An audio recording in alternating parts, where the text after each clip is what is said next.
What is up, everybody? Welcome to DFS by the numbers. These are my DraftKings MMA picks for UFC Vegas 59. We have Jamal Hill going against Thiago Santos. I need all the wins, yeah. Harder than all that is. You better move, you might get knocked out. Knocked out. You better move, you might get knocked out. Knocked out. You better move, you might get knocked out. Knocked out. And we are back for another DraftKings breakdown. This week, breaking down an interesting card. Maybe not the best card ever in the world, but I actually am looking forward to this card from a DraftKings perspective. I'm liking a lot of my plays, and hopefully it's a good night. And can't wait to talk about the card overall. So before we get started, guys, leave a like, subscribe to the channel if you are not already. If you do want extra content, be sure to check out dfsbythenumbers.com. Everything's already updated throughout the week. The article's out, the optimizer is set up, everything is ready to go on a Wednesday nice and early. So hopefully nothing changes throughout the week. No pullouts, nothing like that. And that is never fun, especially after the fight's already started. That is definitely not fun. But I say we get into it, and as always, guys, we're going to start with the fight doesn't go to decision lines here. Up top, we have McKenny Gonzalez. Fight doesn't go to decision, sitting at minus 500. And they're finally catching on. This is a Terrence McKenny fight. Terrence McKenny is the definition of a killer-be-killed fighter. He has never been to decision, obviously, and he's only seen the third round once in his entire career, and he has never went over 2.5 rounds. And this is a really good matchup. I think Gonzalez is going to bring it. I think McKenny is going to probably run through Gonzalez, and that is definitely what the line does indicate here, as we have McKenny as a minus 1,000 favorite. If this fight does get extended into that second round, I will have my concerns with McKenny, and I don't think Gonzalez is the worst punt option in the world at 6,700. But yeah, I think McKenny does run through him in the very first round, and he does put up a huge score. So going to have a ton of McKenny. McKenny is going to be my highest exposed fighter. But if you're looking for a pump play, Gonzalez isn't the worst option in the world, I'd say. But this fight is going to finish one way or another. Next, we have Jamal Hill going against Thiago Santos, minus 325. Fight doesn't go to decision, and I am more so on the Jamal Hill side here myself. I think Jamal Hill is a very good play here. What I like about Jamal Hill, especially in this matchup, is going to be the volume, landing over 7 significant strikes per minute. Thiago Santos like 3.77, and honestly, Santos, it's probably a lot, well, it is a lot lower than that in his last couple fights. Santos just very, very low volume, very hesitant lately. The power's still there, but Jamal Hill should have a massive speed advantage here. Jamal Hill is showing a ton of power, and I think Jamal Hill does knock out Thiago Santos. But again, Thiago Santos, 7,200. He's not the worst pump play in the world. If he does win, it's going to be by knockout. Jamal Hill does have a 45% striking defense, and although Santos has looked horrendous his last couple fights, he still has a ton of power. But I'm more so on the Hill side myself, 9,000. I think it's a very fair price tag, and I will be having my fair share of Hill. This is an interesting one. This is one of that I think are going to have both sides of. We have Josh Quinlan going against Jason Witt. Minus 270 fight doesn't go to decision, which definitely seems super wide because I think the finishing upside is more on the Quinlan side. Quinlan does have a 100% finish rate. Witt has been finished in 100% of his losses. So right off the bat, you got to like some Quinlan here at 8,600. On the flip side, if Witt wins, I actually see it being a decision, and I see it being a decision where he goes out there and gets a ton of takedowns, a ton of control time. I think those are the two paths there, and I think both paths have scored very well. So I think Quinlan at 8,600 has that knockout upside. Witt's been knocked out a ton, and I think Jason Witt, 7,600, if he wins this fight, it's going to score a ton as well with that wrestling and that control time upside. So a fight you are absolutely going to want to target. Both sides, I am personally on the Quinlan side, but, Witt's a pretty good dog himself. And then Sakai Spivak, minus 165 fight, doesn't go to decision. Heavyweight fight here. And stylistically, I do think this fight probably does finish. Sakai, a lot of power on the feet. Spivak has been knocked out before. Spivak is going to be the one going for takedowns here. And if he does, he's a savage on the mat. Multiple ground and pound victories, multiple submissions as well. And I think he's going to have a big advantage on top of Augusto Sakai. I do like the Spivak side quite a bit. But when this is standing, Spivak is going to be in danger. Sakai does hit very hard, and Spivak has been knocked out a couple times. So a fight you are probably going to want to target both sides. I am personally on the Spivak side a decent amount, but I don't think Sakai is the worst dog in the world to look at. All right, going to our core plays here. Number one for me, Terrence McKenny, 9,500. Terrence McKenny is a guy that I would never really want to trust at minus 1,000, but it's just hard to ignore his upside here on DraftKings. He's going to go in there. I think he has sneaky takedown upside, very good submission game, and then obviously a ton of power. Gonzalez got knocked out in his last fight against Jim Miller. I think that's what a lot of people are expecting. Terrence McKinney to do, and rightfully so. But Gonzalez has also been taken down a ton outside the UFC. He's been submitted twice, and I feel like that is also a path to victory for Terrence McKinney. So either way, I think Terrence McKinney wins here, and I think he wins in the very first round. It is hard to ignore a guy like Terrence McKinney on this slate. So I'm going to have a ton of Terrence McKinney. He's going to be my highest owned fighter at 9,500. That's fine. Josh Quinlan, 8,600. I actually really like Quinlan in this matchup. Quinlan is going to have opportunities here, a ton of opportunities to find that finish. He is going to be live for that knockout in any round here, the first round, the second round, the third round. I think that's what I like most about him in this matchup. Witt, very good wrestler, but the problem with Witt is the chin. He's been knocked out 6 times. He's been finished in all 8 of his losses. And the other problem I have with Witt is going to be the cardio. I don't think he can push a wrestling heavy pace for 15 minutes without slowing down, and that's going to be a big problem against Josh Quinlan. So if Witt does go out there and strike with Quinlan in the first round, Quinlan can absolutely knock him out. But if Witt goes out there, has success in that first round, we saw in his last fight, Jason Witt, with Phil Rowe, he slowed down in that second round, and Rowe landed a couple punches and put him out. It only takes one here from Quinlan. I don't think Witt's chin can hold up with the power of Quinlan here, and I think Quinlan does eventually knock out Jason Witt. Could be in any round there, but I'll have a ton of Quinlan here, 8,600, and then we'll talk about Jason Witt in a little bit if he wins his path to victory scoring well also. Jamal Hill, 9,000, talked about it a little bit. I like the volume of Hill. He's the younger guy. I just think Santos is done, honestly. Santos has not looked great in the last couple years. He looks like a complete shell of himself, and of course he still has that power, but outside of landing a big shot, I think Hill gets this done. I think Hill is going to be the much faster fighter, much more volume. He's shown a ton of power, and I think he does finish Thiago Santos here. So Hill, 9,000, I like it. 5-round upside. I don't think it goes 5 rounds, though, and I think Hill does get that knockout.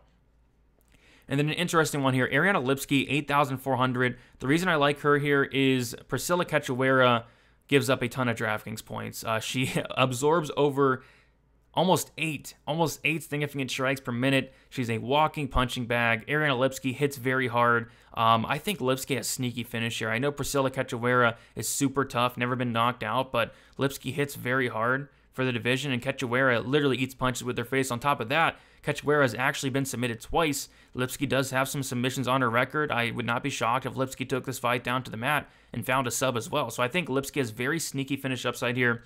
But even then, she's going to be landing a ton. And I think even if Lipski does win a decision, she scores a lot here. So 8,400, I do like some Lipski. Moving on to our GPP plays here, our tournament plays. We have Sergey Spivak, 8,800.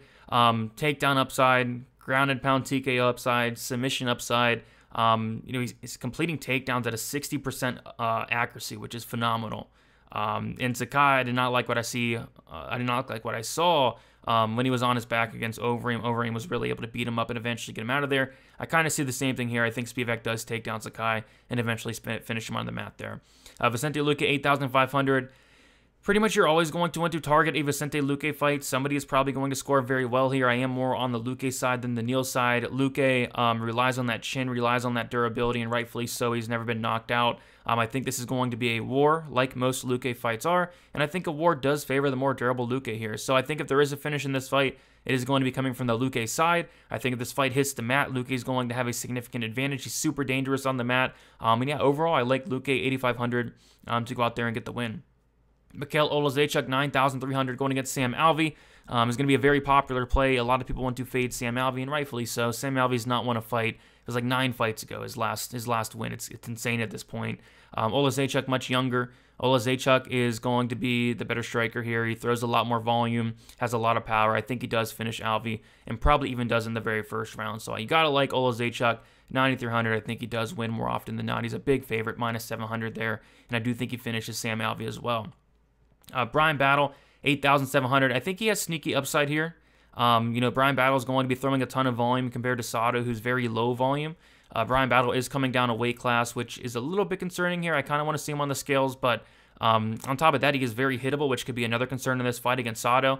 But overall, Battle should be the minute winner here. He should be landing a lot more. And if this fight does hit the mat, Sato has been submitted 4 times. Battle has a very good submission game as well. So I actually like Battle to win by submission. And 8,700, I think he does put up a pretty big score in a win.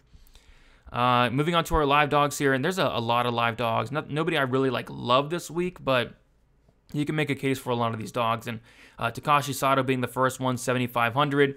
again, we talked about Battle coming down a weight class. We talked about how hittable Battle is, and Takashi Sato, he doesn't throw a lot, but when he does throw and when he does land, he lands super hard. So if Sato does win, I do expect it to be a knockout. So for that reason, I don't mind some shots on Sato. Jason Witt, we talked about a little bit. His path to victory is going to be a 3-round decision with a lot of takedowns, a lot of control time. If Jason Witt wins this fight, he is going to score a ton of points. Augusto Sakai, 7,400. This is a heavyweight fight. Spivak has been knocked out a few times. Sakai is a very good finisher with serious power. And if Spivak does not get this fight down to the mat, if he's unsuccessful, or if he wants to test his striking, Sakai can definitely knock him out here. Sakai is on a 3-fight skid. I think a lot of people are really down on him. But, if Spivak goes out here and he's not able to get this fight down to the mat, it's going to look very close. And Sakai could even potentially finish Sergey Spivak here. So, more on the Spivak side myself, but don't mind Sakai as a dog here in this matchup. And then another heavyweight fight here, Muhammad Usman, 7,300. Pauga is a good fighter. I like what I see from him, but he's a light heavyweight. And he's talking about going back down to light heavyweight eventually. And he's 6 foot, Zach Pauga. So Usman is the more natural heavyweight. He's going to be much bigger in there. He hits much harder. He's a finisher. Usman is a finisher, whereas Zach Pauga, even at the light heavyweight division, he's not finishing anybody. I think he has 1 finish in 5 fights, whereas Usman has finished, I think, all but 1 or all but 2 of his wins. So if there's a finish in this heavyweight fight, I do think it's from Usman. I don't think he's that great. I don't think many people are going to play him this week, and rightfully so. But at the end of the day, this is a heavyweight fight, and Usman is an actual heavyweight, whereas Pauga is a very small heavyweight, and he's a very small light heavyweight even. So I don't mind some shots on Usman here at 7,300. Pump plays here, yeah, there's a couple you could look at. I think Miranda Granger could be interesting. Obviously, Eric Gonzalez, if this fight hits the 2nd round, he could be interesting. But Thiago Santos is who I'm going with, 7,200 here. Jamal Hill, a lot of confidence, which could be to his detriment potentially. He's going to go in there and probably stand and bang with Santos, and if he does, I do favor Jamal Hill to go out there and win. But, Santos does hit very hard, and Jamal Hill is pretty hittable. So would it shock me or anybody if Santos went out there after crapping the bed the last couple fights and knocking out Jamal Hill? It wouldn't shock me, but I don't think it's all that likely. But yeah, I will have some Santos as far as a pump play goes. 7,200, I don't mind it. And then, we talked about Granger. I don't think it's the worst pump play in the world. That fight should play out closer than the line does indicate. And then also Eric Gonzalez in a fight that's minus 500. Fight doesn't go. Gonzalez isn't the worst pump play in the world. Fades here, I actually put 2. I put Zach Pauga, 8,900. Heavyweight fight, typically you do want to target these heavyweight fights, but, Pauga's not a heavyweight. He's a very, very small heavyweight. And like I said, a very small light heavyweight. No, not much finishing ability, only 1 finish in 5 wins. He's not going to go for takedowns here. His path to victory, staying on the outside, using his speed, using his movement, and picking apart Muhammad Usman, which I do think that is the most likely path to victory for Pauga. And I think that is the most likely thing to happen. It's just his path to victory doesn't score well here. So Zach Pauga, 8,100. Pretty easy fade for me. And then Corey McKenna, 9,200. Pretty easy fade for me. I think she does win this fight. And I do think she does put up a respectable score. But it's really hard to play Corey McKenna when you have Mikkel Olazechuk up there for 200 more. You have Jamal Hill, or for 100 more. You have Jamal Hill up there for 200 less.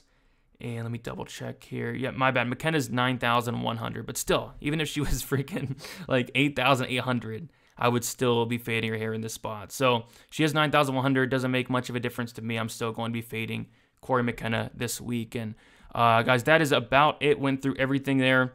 You guys like the video, please leave a like. Subscribe to the channel if you have not already. Let's keep growing it. And going live Friday, 7 o'clock p.m. Eastern time after the weigh-ins. We'll see if anything changes since this is going to be posted. And yeah, guys, if you have any questions, hit me up on Twitter, DFS_numbers, Instagram, DFS by the numbers. If you want extra content, be sure to check out DFSbythenumbers.com. Everything is already ready for the week. Best of luck. UFC Vegas 59. Let us make some money and talk to you guys very soon. See you.